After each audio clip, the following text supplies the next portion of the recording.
माझा प्रणाम. सर्वांची आई वाराणसी आई उपस्थित आईला माझा नमस्कार. आजच्या चर्चा बैठकीचे अध्यक्ष धनराज भाऊ ठाकरे यांना सुद्धा माझा नमस्कार. पाल्लोरा अंतर्गत यांना सुद्धा माझा नमस्कार. सर्व सेवक सेविका बाळगोपाळ सर्वांना माझा आदरपूर्वक नमस्कार. महान त्यागी बाबा जुमदेवजींनी प्रत्येकाला तत्वशब्द नियम दिले, त्याच पद्धतीने मला दिले होते बाबांनी. आणि मी लॅटरीच्या आणि जिव्याचे व्यसन होतं, त्यामुळे या मार्गात आलो. बाबांनी दिलेले तत्वशब्द नियम पालन केले आणि माझा परिवार सुखी आणि समाधान झाला. बाबाची कृपा महान आहे आणि हे प्रत्येक सेवकाला याचा अनुभव आहे. आपण म्हणतो की सेवक माझ्या घरी आले पाहिजे, बाबा माझ्या घरी आले पाहिजे, तर बाबांकडे बी तुम्हाला जा लागेल. आज चर्चा बैठकीमध्ये 150-200 लोक राहतात आणि आज आपण त्यागाचे आव्हान असून बी नाही.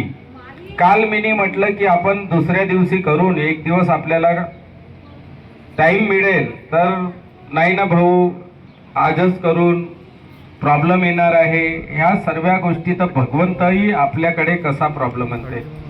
शब्दाचा अगर कुठे अनादर झाला तर शब्द परमेश्वर आहे.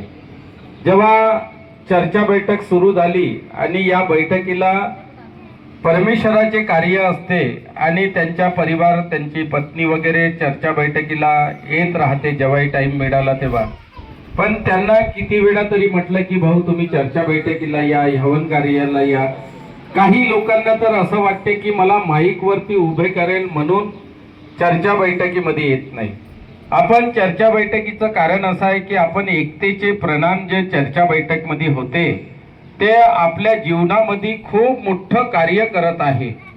आपण इथे आज 10-15 लोकांनी एकतेचा प्रणाम झाला, तो आपण एकतेचा प्रणाम तुम्हाला फक्त एकमेव भेटेल तर चर्चा बैठक हवन कार्य. महान त्यागी बाबा जुमदेवजी चर्चा बैठकीमध्ये उपस्थित असते.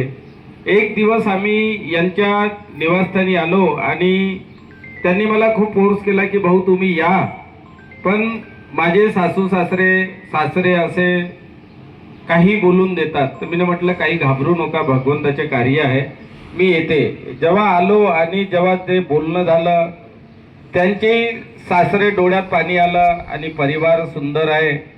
आज आपण म्हणतो की या परिवाराने त्याग केला, परिवारानेच नाही तर सासू सासऱ्यांनी खूप मोठा त्याग केला. मार्गात नसून त्यांनी महान त्यागी बाबा जुमदेवजीचे कार्य किती सुंदर केले हे महान त्यागी बाबा जुमदेवजीला मालूम आहे. बाबाची कृपा महान आहे आणि ही दैवी शक्ती आहे. आज आपण बघत असतो की महान त्यागी बाबा जुमदेवजी वरती काय काय बोलतात, कशा कशा पद्धतीने. कारण की आपण या चर्चा बैठकीच्या माध्यमातून आपल्याला असं वाटते की यांनी जो खर्च केला, एक एरियातला सेवक मार्गात आला तर यांचं कार्य पावन झालं असं सिद्ध होते. एक दुखी परिवार या हवनाच्या चर्चा बैठकीच्या किंवा या माईकच्या माध्यमातून एक परिवार अगर या एरियामधला सुखी झाला तरच आम्ही या धर्माचं सिद्ध केलं असं सिद्ध होते. पण महान त्यागी बाबा जुमदेवजीला खूप काही पद्धतीने बोलतात. आज महान त्यागी बाबा जुमदेवजीचे कार्य किती मोठ्या लेवलवर आहे हे प्रत्येक सेवकांनी घडून पाहिले आणि त्यांचा स्वतःला अनुभव आला. बाबा जेव्हा ध्या रूपामध्ये होते, पण लोक काही काही बोलतात. महान त्यागी बाबा जुमदेवजींनी खूप परिश्रम केला आणि जेव्हा त्यांच्या परिवारावरती पहिले बाबा गोलीबार चौरस्त्यामध्ये राहायचे, तिथे एक ठुबरीकर परिवार म्हणून तिथे तो वाडा म्हणून ठुबरीकर म्हणून वाडा होता. त्या वाड्यामध्ये काहीतरी परिवाराचे वाद तयार झाले आणि बाबांनी आपल्या 5ही भावांना घेऊन टिमकी निवासस्थानी तिथे राहायला गेले.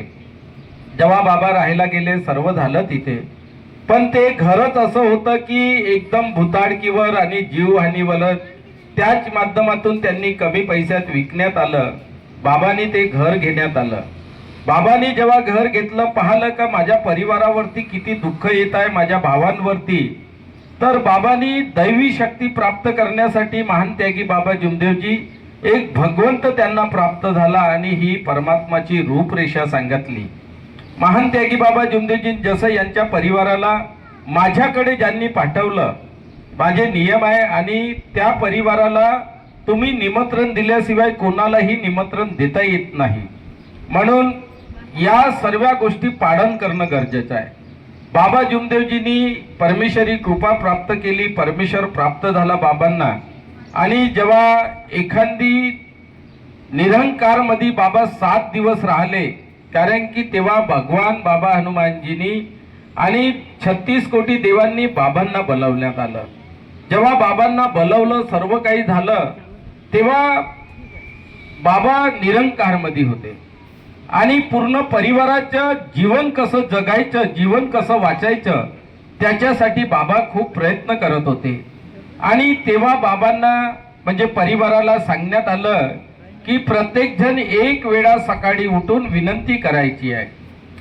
महान त्यागी बाबा जुमदेवजींनी पुऱ्या खानदानला, परिवाराला वाचवलं.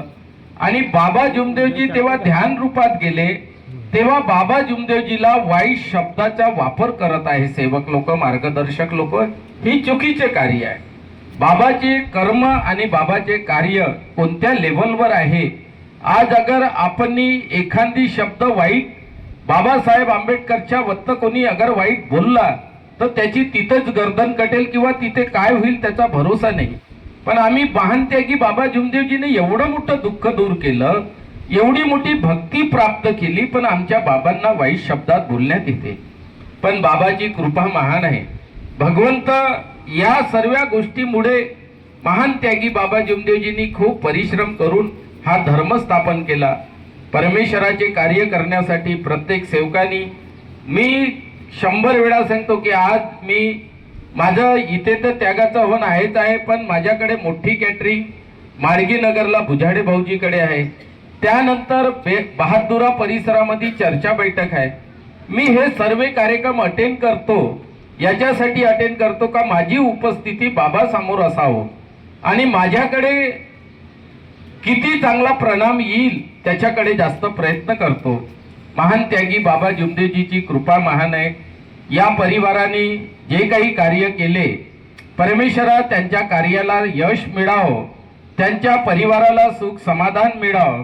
आज त्यांची सासू 8 दिवस झाली ती घरी आली, पण त्यागाचे कार्य असल्याच्यानी ती आपल्या वरती आपल्या रूम मध्ये जाऊ शकली नाही. लहान भाऊ खाली असते. म्हणायचं तात्पर्य की या परिवारापेक्षा जास्त त्यांच्या आई वडिलांनी त्याग केला. महत्वाचं आहे, आई वडिलाची परमपूजा ही सर्वात श्रेष्ठ आहे. महान त्यागी बाबा जुमदेवजी माफ करून देते, पण आम्ही सेवक लोक